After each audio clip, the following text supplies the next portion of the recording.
Hello everyone, my name is Ishan Vatma. Along with my teammates are here to conduct an interview as a part of our communication activity. So here we have our chief guest for the day, Mr. Krishna Das. Welcome you sir. So basically हम ये activity conduct कर रहे हैं आपकी journey के बारे में जानने के लिए, जो भी थ्रू आउट द ईयर्स आपकी जर्नी रही है उसके बारे में हम बात करेंगे. सो हम फर्स्ट क्वेश्चन से स्टार्ट करते हैं. आप अपने बारे में कुछ बताइए, आपका बैकग्राउंड, आपने कहाँ से स्कूलिंग करी, कॉलेज किया है, और जो भी फिटनेस से रिलेटेड आपके सर्टिफिकेशंस हैं उनके बारे में बताइए आप. मेरा नाम कृष्णा है. मेरा जन्म होशंगाबाद में हुआ है. ग्रेजुएशन मैंने भोपाल से किया हुआ है, बीबीए से. मास्टर्स डिग्री मेरे पास एमबीए है, एंड देन एमकॉम भी मैंने किया हुआ है. इसके अलावा अगर मैं फिटनेस की बात करूँ तो मेरे पास फिटनेस पर्सनल ट्रेनिंग का सर्टिफिकेशन है जो मैंने गोल्ड से किया हुआ है. Kettlebell training, calorie counting, special population and आपको स्पोर्ट्स इंजरी, इसमें मैं सर्टिफाइड हूँ. इसके अलावा गुरुमान सर की संस्था है माईफाई, वहाँ से मैं सर्टिफाइड हूँ. वहाँ से मैंने लेवल 4 का ट्रेनिंग प्रोग्राम का सर्टिफिकेशन किया हुआ है. एंड देन इसमें CPR भी जुड़ा हुआ है. तो ये सब थोड़े बहुत सर्टिफिकेशन है जो मैंने किए हैं. इसके बाद मेरा खुद का जो प्रोफेशन है, एक फिटनेस क्लब चलाता हूँ, एक जिम ओन करता हूँ. इसका नाम है K7 फिटनेस, जो कि होशंगाबाद में है. जी. तो आपकी जो फिटनेस जर्नी है ये लाइक कब स्टार्ट हुई थी, कितना टाइम हो गया आपको? फिटनेस जर्नी अगर मैं बात करूँ प्रोफेशनली तो ये ऑलमोस्ट 2019 में स्टार्ट हुआ. आज 6 साल है और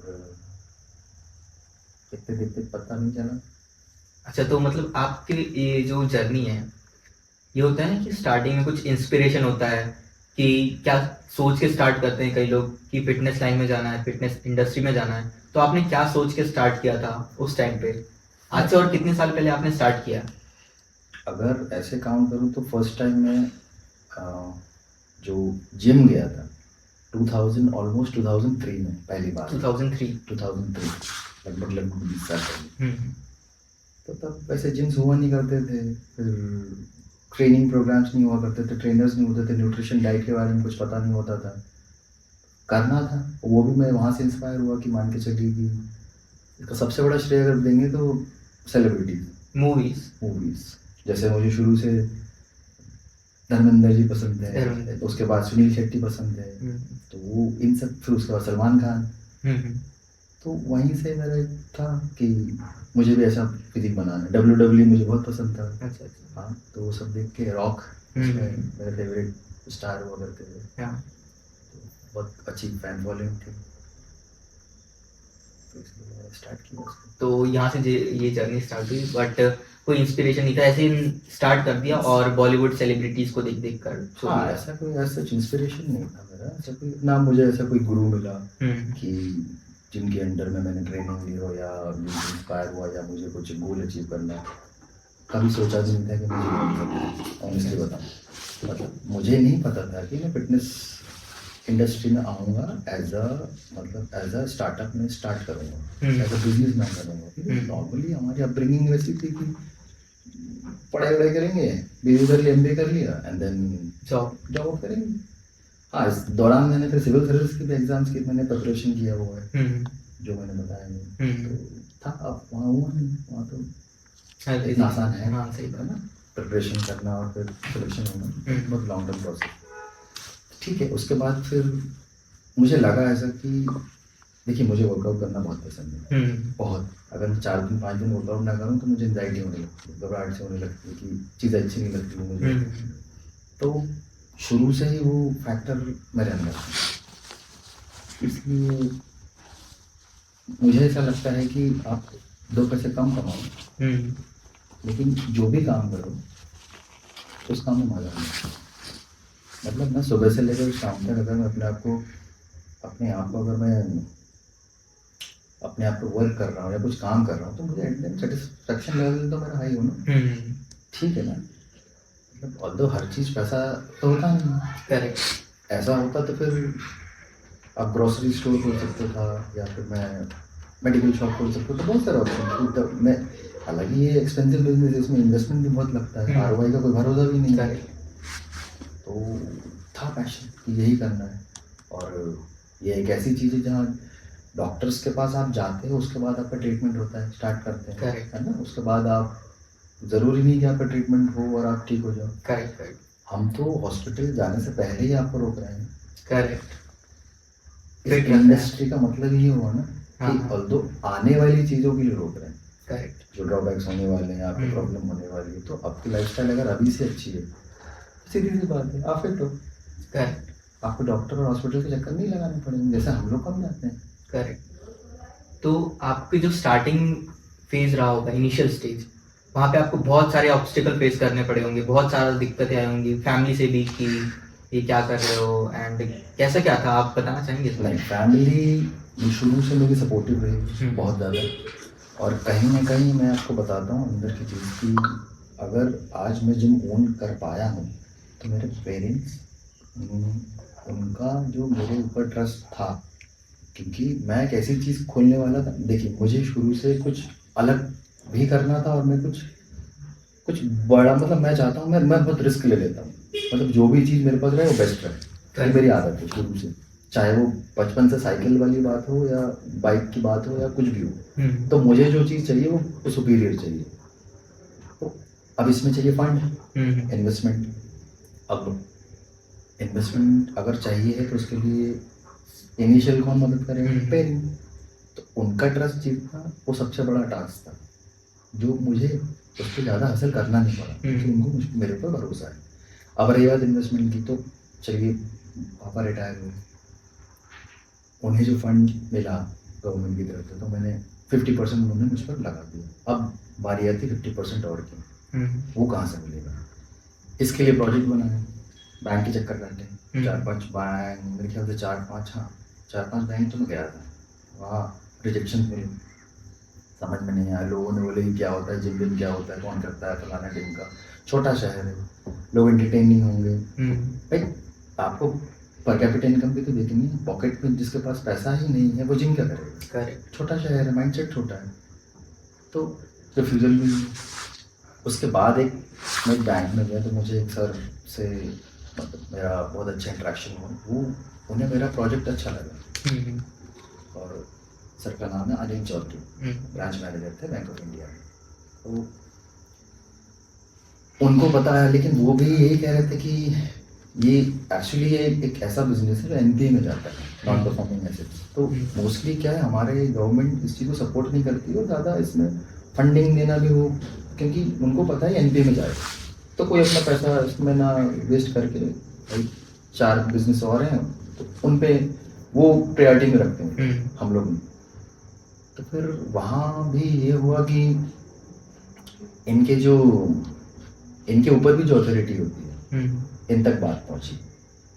तो हुआ क्या था, बड़ा दिलचस्प था। वो एक जो एडवोकेट साहब हैं, जो पूरा डील करते हैं, तो उनसे मैं मिला, तो उनसे इस दौरान मैंने प्रोजेक्ट बताया, तो उन्होंने बात बोली कि हमारा जो सिस्टम है गवर्नमेंट का, है ना, ये ऐसा है कि अमीर ही अमीर और बनेगा, मिडिल क्लास और गरीब को मौका नहीं, क्यों नहीं मिलेगा? क्योंकि उसके पास सोर्सेज नहीं होते, फंडिंग नहीं होती, तो उसके लिए वो पहला स्टेप ही बहुत टास्की हो जाता है। जो ऑलरेडी बिल्ड है उसके लिए तो देने के लिए रेडी है। फॉर एग्जाम्पल, जैसे मान ले, जैसे मैं पब्लिकली बोल रहा हूँ, तो जो ऑलरेडी जिसके पास पैसा है तो गवर्नमेंट उनको सपोर्ट भी करती है और बैंक भी सपोर्ट करते हैं। तो यहाँ मुझे साफ उन्होंने बोल दिया कि आपको लोन शायद ना मिले, क्योंकि आप नॉर्मल मिडिल क्लास फैमिली से हो। हाँ, इसकी जगह मैं नाम नहीं बताऊंगा, शहर के कुछ रिनाउंड व्यक्ति हैं, तब वो अभी अगर इन लोन के लिए आएंगे तो उनको ऐसे अप्रूवल मिल जाएगा, गवर्नमेंट से सब्सिडी मिल जाएगी। अब मैं भी जिद्दी, तो मैंने उनसे बात बोल दिया था कि सर देखिए बात ऐसी, चलिए ठीक है, वो तो गवर्नमेंट का है, मैं उसको कुछ बोल नहीं सकता, लेकिन इतनी मेरी बात रही, आज से 5 साल बाद या 10 साल बाद जिम तो खुलेगा और मैं खोलूँगा, कुछ भी हो जाए, मेरा फिटनेस क्लब होगा, होशंगाबाद में ही होगा। ये बात उनको इतनी इम्प्रेस कर गई, ये मुझे नहीं पता था, ये उन्होंने बैंक मैनेजर को बताया, और सिर्फ इतनी सी बात पे वो समझ गए कि इस बंदे की आंखों में भूख है, पैशन है, और यही मेरे ख्याल से सबसे बड़ा फैक्टर बैठा, और मेरा प्रोजेक्ट जो अप्रूवल हो गया। यही रीज़न था। मतलब मेरी कहीं ना कहीं जिद ही काम आई सामने। करेक्ट। तो उन्होंने कहा जब ये इतना जिद्दी है और कर सकता है और करेगा तो क्यों ना उसको चांस दिया जाए। और अब 2018 की बात थी, आज 2024 है। तो बेसिकली आपकी जो इसके अलावा जो फिटनेस जर्नी है आपकी, जिसमें आप जिम करते हैं, उसमें इसको आपने पैशन समझ के किया। पैशन के पहले भी या फिर इसके मिडिल, जब आपका चल रहा था अच्छा खासा या चल रहे थे, बीच में आपको कुछ कुछ प्रॉब्लम फेस करनी पड़ी होंगी या फिर कुछ दिक्कतें आई फिटनेस में? प्रॉब्लम्स आई, बहुत प्रॉब्लम्स आई। जब इनिशियल स्टेज में मैं जिम को ओपन कर रहा था तो वहीं मुझे मतलब इवन मेरे रिलेटिव्स हों चाहे मेरे आसपास के लोग हों, उन लोगों ने बोल दिया था कि ये नहीं चलेगा, यहाँ ये चीज़ नहीं चलेगी, आने वाले 6 महीने के अंदर आपका यहाँ रिस्पॉन्स नहीं मिलेगा और आपको जिम में ताला लगाना पड़ेगा। तो वो 6 महीना आज 6 साल में कन्वर्ट हो गया। आज ऊपर वाली कृपा से उस छोटे शहर में मैं कहीं ना कहीं मैंने एक ऐसा सेगमेंट क्रिएट कर दिया है कि मैंने कंप्लीट फैमिली जिम बनाया। अब देखिए कुछ हिडन चीज़ें होती हैं जो लोग खुल के नहीं बताएंगे, मैं बताता हूँ आपको। जिम एक ऐसा प्लेटफॉर्म है जहाँ पे गैदरिंग होती है, रोज मिलते हैं लोग, यूथ आता है, हर प्रकार के व्यक्ति आते हैं। किसी के इंटेंशंस अच्छे रहते हैं, किसी के नहीं रहते। मैक्सिमम के इंटेंशन ठीक नहीं रहते हैं, है ना। चाहे मैं किसी का रेशियो कम है, किसी का रेशियो ज़्यादा, मेल फीमेल दोनों की बात कर रहा हूँ। तो मैं चाह रहा था कि मैं एक ऐसा प्लेटफॉर्म दूँ जहाँ पे प्रॉपर वर्कआउट हो, एकदम क्लीन वर्कआउट हो। मतलब आप जिस काम के लिए यहाँ पे आए हैं, ट्रांसफॉर्मेशन के लिए आए हैं, गेनिंग के लिए आए हैं, मसल बिल्ड करने के लिए आए हैं, फैट लॉस के लिए आए हैं, तो आप यहाँ से अचीव करके जाओ, ना कि आप दूसरी चीज़ों में आपका डिस्ट्रैक्शन है। तो ऐसी कम्युनिटी को मैं एंटरटेन नहीं करता। मैंने कई बार इन लोगों से मतलब 6 से 7 लोगों को मैंने टर्मिनेट कर चुका हूँ। उसमें से कुछ ब्यूरोक्रेट भी थे, यही बता दूँ, मतलब पुलिस विभाग के लोग। तो उनको ऐसा लग रहा था कि हम तो कुछ भी करेंगे या हमको कौन रोकने वाला है। तो यही फैक्टर था, इसी फैक्टर के कारण मैंने वहाँ पे एक जो बोलते हैं ना एम्बियंस क्रिएट करा, एक अच्छा माहौल। तो कहीं ना कहीं आज शहर में अगर बात होती है कि अगर आप किसी ऐसे जिम को रिकमेंड करो कि फैमिली जिम, तो कहीं ना कहीं उसमें मेरा नाम आता है, जिम का नाम होता है कि वहाँ आप जाएंगे, वहाँ प्रॉपर वर्कआउट होगा, ये सब चीज़ें एंटरटेनमेंट नहीं होता है। ट्रेनर्स भी उतने पोलाइट हैं, उतने अच्छे से आपसे बिहेव करेंगे, उनके इंटेंशन एकदम सही रहते हैं, मेंबर्स आते हैं, वर्कआउट करते हैं, बढ़िया से सब चल रहा है। और इसके अलावा आप अपनी पर्सनल लाइफ फिटनेस जर्नी को कैसे डिफाइन करना चाहेंगे? मैं पर्सनल लाइफ में देखिए, मैं एक छोटा इंसिडेंट बताता हूँ। आपकी मतलब फिलॉसफी आपके हिसाब से बताइए आप। ठीक, 2000 मतलब मैं पुराने क्वेश्चन को इससे कवर कर लेता हूँ। ठीक, आपने जो पूछा था 2004 की बात है, मेरा एक्सीडेंट हुआ था। हम लोग जा रहे थे, तो मेरा एक दोस्त है, वो गाड़ी चला रहा था, तो कम एज के थे, 18 साल के भी नहीं थे। हमारा पैर टूट गया, सामने वाले को बहुत लगी इंजरी हुई उसे, ठीक है। उसका भी मतलब बोन फ्रैक्चर हुआ। मेरा तो नी कैप यहाँ ऊपर अपना कॉर्ड मसल एकदम फाड़ के ऊपर आ गया था फीमर पे, तो ऑपरेट हुआ, 30 से ज़्यादा स्टिचेस आए, ठीक। 13 दिन का बेड रेस्ट, सेम पोजीशन पे, और 6 महीने का बेड रेस्ट था टोटल कंप्लीट ओवरऑल, है ना। अब मेंटली मोरली हर जगह से आप वीक हो गए, फिजिकली वीक हो गए, है ना। करियर का पीक टाइम 11th की बात थी। अब इन सब चीज़ों से आप निकलोगे कैसे? जैसे जैसे समय बीता, अब 6 महीना ठीक है मैंने निकाल लिया। 6 महीने बाद अब जैसे तैसे हम लोग वो चलते थे ना, क्या बोलते हैं उसको, क्या बोलते हैं उसको, पैदल खराब रहता है तो हम लोग सपोर्ट के लिए लेके चलते थे। पहले उसमें चल रहा, धीरे प्रैक्टिस करा, फिर हॉकी स्टिक थी मेरे पास, मतलब मैं चलता था। तो अब उसमें क्या हुआ कि मुझे करना था वर्कआउट। अब मैंने उसी साल मैंने स्टार्ट किया था। अब मैं अपने आप को स्ट्रॉन्ग बनाना चाह रहा था। मैं कैसे भी करके, मैं वैसे भी डिसेबल हो गया था कुछ परसेंटेज। तो मेरा एक दोस्त है, हम लोगों ने डिसाइड किया कि हम लोग जिम जाएंगे। तो मुझे गाड़ी चलानी नहीं आती क्योंकि मेरा पैर टूटा हुआ था, मैं नहीं चला सकता था। तो अब मैं किसी पे डिपेंड हो गया, पैदल में जा नहीं सकता। तो वहाँ से जिम था अराउंड मेरे घर से 2 किलोमीटर। अब 2-4 दिन 5 दिन तो गए, हम्म उसके बाद एज यूजुअल उनके शौक खत्म हो गए। अब मैं रोज़ जाऊँ, कल चलेंगे परसों चलेंगे, तो मैंने हट ऐसा नहीं होगा। हम्म मैंने वो डिस्टेंस कवर किया, पैदल चल के। रोज़ का रूटीन बनाता था, 3:30-4 बजे उठता था, जिम खुलता था 5 बजे। 5 बजे से शार्प 15 मिनट पहले मैं जिम के नीचे खड़ा हो जाता था रोज़ जाके। फ्रैक्चर होने के बाद होने के बाद जब मेरी रिकवरी हुआ, मेरा हाँ। 6 महीने हो गया, हम्म थोड़े दिन बाद 2-3 महीने बाद जब मैं थोड़ा सा चलने लगा, तो मैं एक हॉकी मतलब मैं स्टेबिलिटी मेरी ऐसी थी कि मुझे हॉकी स्टिक की ज़रूरत पड़ती थी।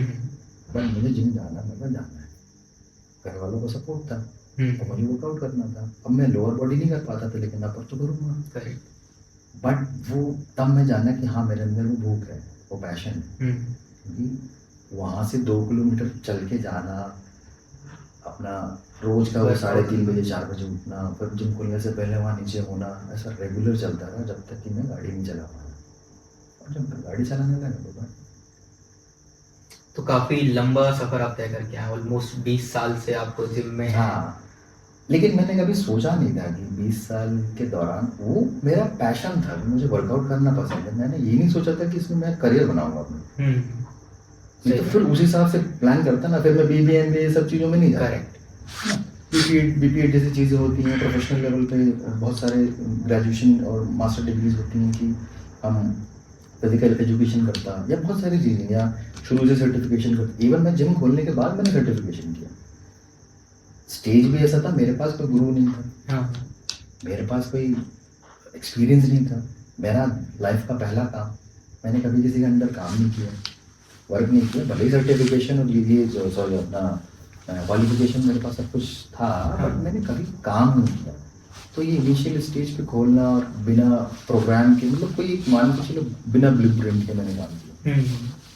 तो जो मेरा वर्कआउट का एक्सपीरियंस था, मैं जब जहाँ एक्सप्लोर करता था, जैसे मैं भोपाल में वर्कआउट किया, मैंने होशंगाबाद में किया, तो मैं उन चीज़ों को समझता था कि यहाँ क्या कमियाँ हैं। उन सब कमियों को मैंने पकड़ा और मैंने कहा ये कमी मैं एक प्लेटफॉर्म पे ख़त्म करूँगा। तो यहाँ से आपके बिजनेस प्लान का मतलब बिजनेस माइंडसेट वर्क किया कि यहाँ से इसको हम बिजनेस भी बना सकते हैं। बिजनेस बना सकते हैं, सीरियसली बिजनेस बना सकते हैं। क्योंकि जब मैं लोगों से मिला, जब मैं प्रोजेक्ट के दौरान लोगों से मिला था, जिम के प्रति उनका रिव्यू, उनका जो एक सोच विचार बहुत ही, मतलब हम बहुत पीछे हैं। इंडिया इस लेवल पे बहुत अभी पीछे है। हम लोग अभी इसीलिए यूएस को चेस नहीं कर पा रहे हैं, दूसरी जो कंट्रीज डेवलप्ड है, सिर्फ अपब्रिंगिंग और सोच। फिटनेस क्या होता है? अरे प्रोटीन नहीं खाना चाहिए, अच्छा आप बॉर्नवीटा खाओगे, कॉम्प्लेन पियोगे, ठीक है, बूस्ट लोगे, बड़े बड़े सेलिब्रिटी उसमें आपको रिकमेंड कर रहे हैं, इसमें प्रोटीन है। क्या आपने देखा उसमें कंटेंट में शुगर का लेवल कितना है, प्रोटीन की मात्रा कितनी है, क्या वो आपके लिए अच्छा है कि नहीं अच्छा है? जिम जा रहे हो, अरे जिम छोड़ दोगे तो मोटे हो जाओगे। जिम क्या कोई जिम में जाके कोई ऐसा थोड़ी वर्कआउट छोड़ दिया तो हवा अपने आप आपको मोटे कर देगी, पतला कर देगी। वो तो आपका वर्कआउट का आपका शेड्यूल और आपका दिनचर्या है दिन भर का, उससे डिसाइड करता है ना आप कितने डिसिप्लिन हो। आप दिन भर खा रहे हो तो मोटे हो जाओगे, आप नहीं खाओगे आप पतले हो रहोगे, सीधी सी बात है। और प्रोटीन्स को सर ऐसे इस इंडस्ट्री में मतलब अभी भी देखा जाता है कि जैसे पता नहीं वो ये कि इससे बड़ा टॉक्सिक और पॉइजन कुछ है ही नहीं, है ना। आप जब समोसे खा रहे हो, मतलब मैं किसी जनरल लोग की बात कर रहा हूँ, नूडल्स खा रहे हो या ठेले पे कुछ खा रहे हो, बाहर कुछ अच्छी जगह पे खा रहे हो, ये मैगी पास्ता, तो ये बोलूँ कि ऐसा होता नहीं होता है, उतना ही बड़ा इंडस्ट्री है। हाँ, चाहे आप मैकडी ले लो, KFC ले लो, बड़े बड़े ब्रांड्स ले लो, क्या खिला रहे हैं? बहुत बड़ा प्रोपोगेंडा है। करेक्ट। आप बीमार होगे, सीधी सी बात है, आपका फिटनेस खराब होगा, आप कहाँ जाओगे?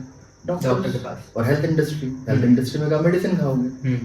इंडस्ट्री तो चलनी चाहिए ना। करेक्ट। गाड़ी पंचर नहीं होगी, कील फेंकेगा नहीं सामने वाला, तो पंचर कैसे होगी? रोड खराब नहीं होगा तो टायर खराब कैसे होगा? टायर खराब नहीं होगा तो चीज कैसे बिकेंगी? करेक्ट, सीधी सी बात है। तो वो चाहते हैं कि हमारा इंडस्ट्री कभी वो ना हो, इसलिए हम देखिए आप खराब हो उससे पहले तो हम आपको रोक रहे हैं ना। करेक्ट। कितना खाना है, कैसे खाना है, बॉइल्ड खाना तो खराब नहीं हुआ है ना। अब आपको लीन डाइट पे लेके जा रहे हैं तो बुरा तो नहीं हुआ। एक अच्छा प्रोफेशनल डॉक्टर हमेशा आपको बोलेगा हर इंसान की नीड होती है प्रोटीन लेने की। हर इंसान का एक ग्राफ फिक्स है। आपका बॉडी टाइप अलग है, मेरा बॉडी टाइप अलग है। हमारे शेड्यूल, हमारे वर्कआउट, हमारे दिन भर की जो दिनचर्या है, उस हिसाब से हमें प्रोटीन लेना चाहिए। प्रोटीन, कार्बोहाइड्रेट, फैट तो हर चीज़ की मात्रा में होगी, करेक्ट। लेकिन उस चीज़ में अवेयरनेस नहीं है। तो हमारे इस इंडस्ट्री में फिर इस चीज़ को फिर वो बना दिया जाता है कि ये प्रोटीन नहीं लेना चाहिए, किडनी खराब हो जाएगा, लंग्स खराब हो जाएगा। सिगरेट पियोगे तब कुछ खराब नहीं होगा, अल्कोहल लोगे तब किडनी खराब नहीं होगी, गुटखा खाएंगे तब कुछ नहीं होगा। मैकडोनल्ड में और जो पार्टीज में ये सब जो खाते हैं हम लोग, साधारण एक शादी नहीं है या पार्टी में सैलेड के अलावा क्या काम की चीज़ रहती है? कुछ नहीं रहता, सब ओवर फ्राइड चीज़ें रहती है। भाई आलू जब आप बॉईल खा रहे हो तो उसके उतने ही फायदे हैं, है ना। वो ऐसा मतलब कार्बोहाइड्रेट है ना, कॉम्प्लेक्स, कि जो आपको बॉडी के लिए बहुत अच्छा है। और जैसे ही आपने उसमें ऑयल मिक्स कर दिया, उसका काम ही बदल गया ना, वो तो टॉक्सिक बन गया पूरा, आपकी बॉडी के लिए खराब है। लेकिन वो फ्रेंच फ्राई ज़्यादा पसंद है हमें वो खाना।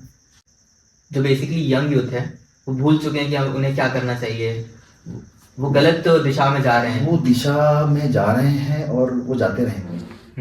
क्यों? क्योंकि जब अब देखिए फिटनेस को उन्होंने कैसे लिया, अब मेरे घर में मेरे भाई की शादी है या बहन की शादी, तो मुझे फिट दिखना है, मुझे मेरे आउटफिट से वो अच्छे आने चाहिए, मेरा स्टमक फैट ज़्यादा आ रहा है, तब जाके मैं जिम जाऊँगा या तब जाके मैं वर्कआउट करूँगा। फिटनेस का मतलब ये थोड़ी होता है।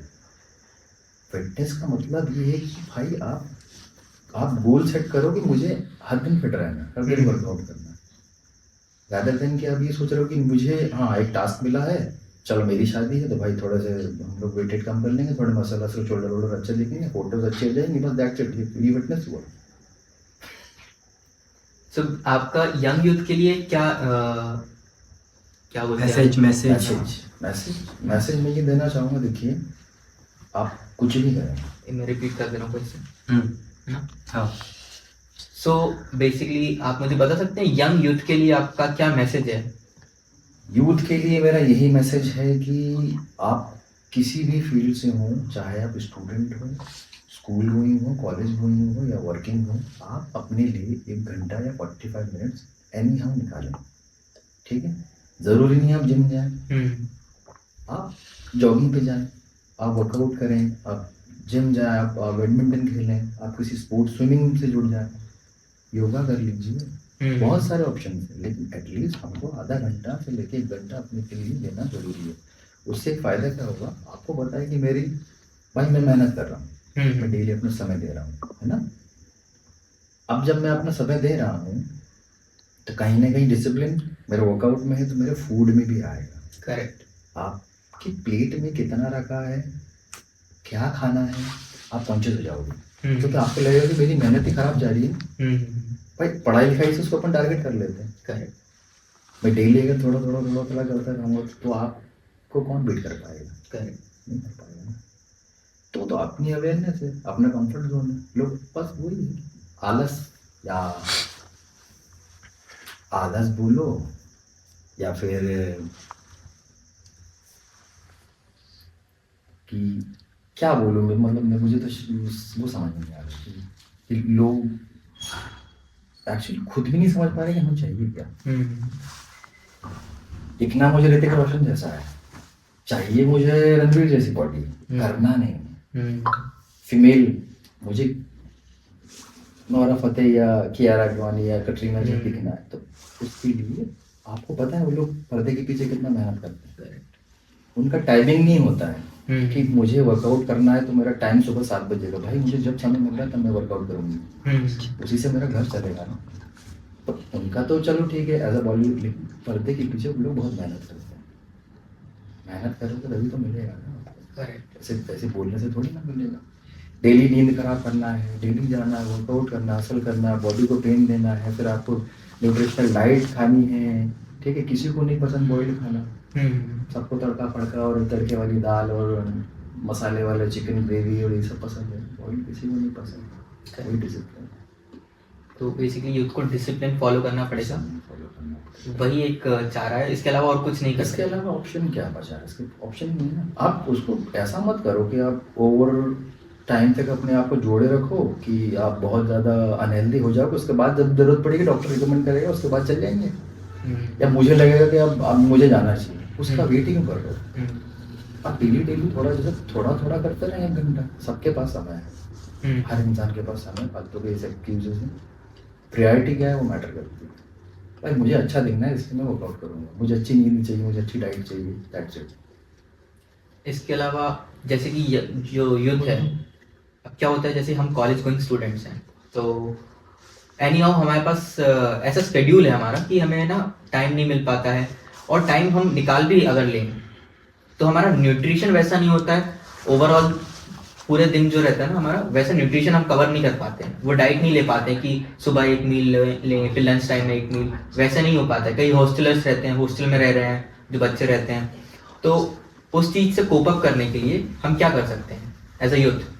देखिए जैसे अब जैसे इंटरव्यू लेने वाले थे आप मेरा, करेक्ट। है ना, तो आप थोड़ा बहुत तो प्रिपेयर होंगे ना कि मेरे क्वेश्चंस आपके क्वेश्चन क्या रहेंगे। आपने अगले दिन की प्लानिंग कर ली एक दिन पहले, तो हर दिन की अगर हम प्लानिंग से चलें कि मुझे कल ये करना है, ये खाना है, ठीक है, हम प्रिपेयर अगर करें ना, हम चाहे तो हर चीज़ कर सकते हैं, हर चीज़ पॉसिबल है। कैसे बताता हूँ, मेरे पास कुछ क्लाइंट्स आते हैं जो पुलिस में है, पुलिस की नौकरी, उनकी कोई शिफ्ट नहीं है, कोई टाइमिंग नहीं है, कुछ नहीं है, कभी भी कुछ भी कर सकते हैं। तो जब वो, और डॉक्टर्स हो गए, डॉक्टर्स कभी रात में सोते हैं, कभी नहीं सोते हैं, कभी भी उनके पास इमरजेंसी आती है, कुछ भी होता है वो करते हैं, फिर भी तो आ रहे हैं। क्यों आ रहे हैं? क्योंकि डॉक्टर को पता है मुझे मेडिसिन से दूर रहना।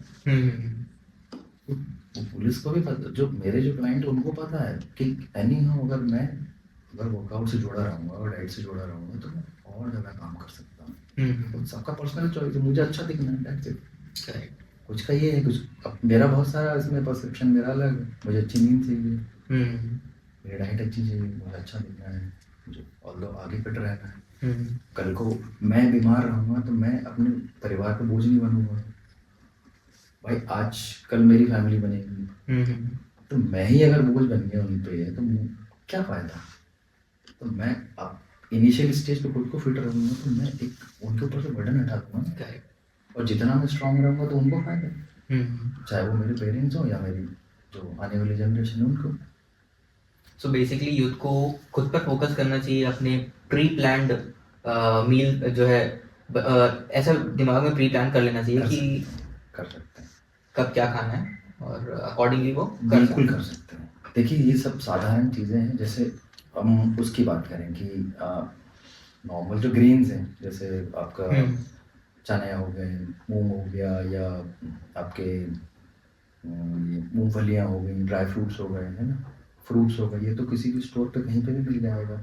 हर दिन का स्टॉक भी अगर अपन करें तो अपन उसको ले सकते हैं। कोई नॉन वेजिटेरियन को वेजिटेरियन अंडे के ठेले कहीं पे मिल जाता है। अब उसके लिए तो कुक करना नहीं है, तो इजी टारगेट है। तो करने वाला सब कुछ कर सकता है, चाहे तो। दूध पीने में क्या है, नहीं पी सकता। पनीर खाने में क्या है, वेजिटेरियन भी तो खा रहे हैं ना, कर रहे हैं। मैं वे प्रोटीन्स की बात नहीं कर रहा हूँ, अगर वो ले रहे तो बहुत अच्छा है। तो आप चाहो तो आप सब कुछ कर सकते हैं। जब एक कोई डिसेबल इंसान माउंट एवरेस्ट की चोटी पे जा सकता है, डिसेबल, करेक्ट, है ना, जैसे साधारण लोग नहीं जा पाएंगे। वो जब वहाँ पहुँच सकता है तो हम नहीं पहुँच सकते। सब माइंडसेट का खेल है, मुझे जिंदगी वाली खेल है। जैसा मैंने बोल दिया था, जिम तो खुलेगा। बेसिकली आपकी जर्नी माइंडसेट पे बेस्ड है सारी, सब माइंड कि आपने एक बार प्लान नहीं किया बट माइंडसेट क्लियर रखा कि ये करना है तो करना ही है। खुद के लिए जिद होनी चाहिए। खुद के लिए जिद होनी चाहिए। आपको क्या चाहिए, आपकी प्रायोरिटीज चेंज होनी चाहिए। करेक्ट। आप स्मार्ट हो ना, क्या दिक्कत है। काफ़ी ज़्यादा इंस्पायरिंग जर्नी रही आपकी। आपने किस तरीके से सारी चीज़ें की, सबसे पहले आपने खुद को बिल्ड किया इस लेवल तक जाने के लिए, आपकी जिद ने, आपकी पैशन ने, जो भी किया सब कुछ towards business, towards life, towards everything. काफ़ी ज़्यादा इंस्पायरिंग रहा है ये सभी जो जर्नी आपकी रही है, काफ़ी ज़्यादा इंस्पायरिंग रही है। और मैं भी इनफैक्ट काफ़ी ज़्यादा इंस्पायर हूँ आपकी जर्नी से।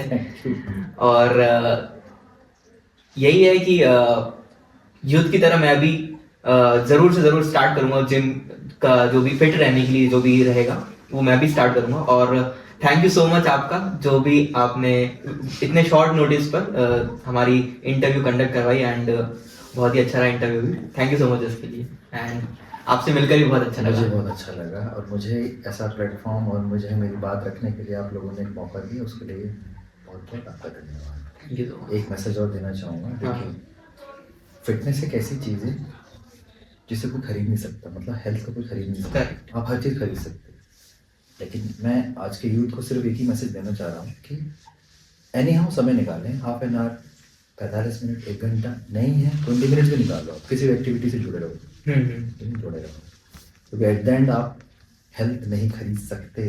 Correct. That's it, thank you so much.